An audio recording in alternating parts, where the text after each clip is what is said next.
A Pere Lachaise story. It is already end of February. A light drizzle slightly humidifies the leaves and the stones of the alley when I begin my walk in the cemetery of the Pere Lachaise. While passing the door, there is a noise of wind, which plays a strange music in the majestic branches. It seems as a silent and peaceful harbor. But don't you get lost in this 44-hectare labyrinth, because you would meet difficulties finding your way out. And you could indeed forget everything till your name, because here we lose memory reading words engraved on stones, admiring the magnificent and moving sculptures, and observing the reflections that light creates through stained glasses. Here we forget to pay attention at the hour which passes through. The time is like suspended.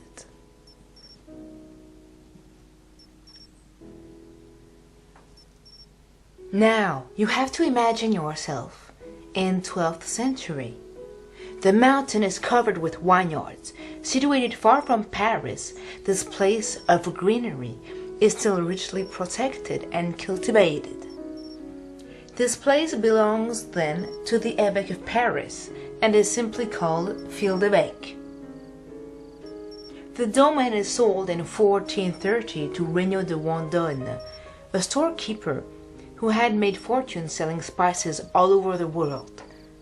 He will build a huge property which will be given very quickly the nickname Folie Regnault by the local residents.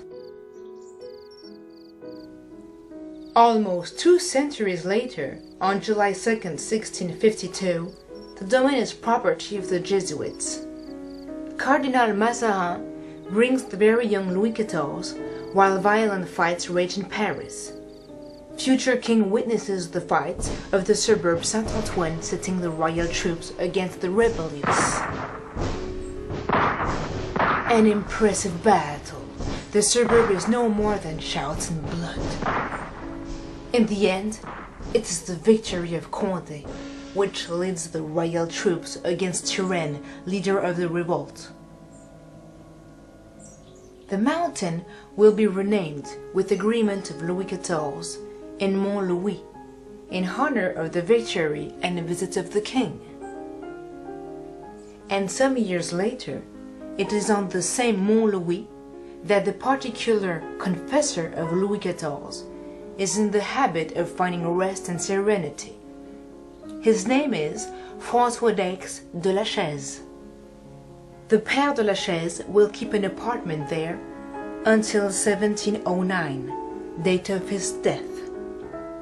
As every good confessor, the Père de Lachaise benefits from all the trust of the king, and this one agrees gracefully on numerous embellishments and increases of the domain. It is doubtless for that reason that since the cemetery wears the royal confessor name. It is only in 1803, when an nth owner, ruined by the Revolution, yields the mountain to the city of Paris.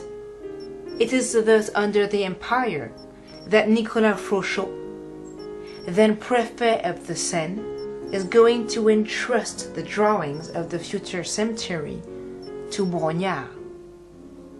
Architect of the Bourse, Brongniart is going to imagine a different cemetery, which can be a place of meditation while keeping its attributes of a landscaped garden, mingling closely the stone with the flora, the graves, and the exceptional trees of places.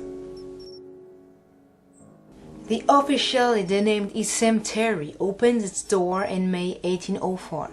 But curiously, the Parisian bourgeoisie does not wish to be buried there.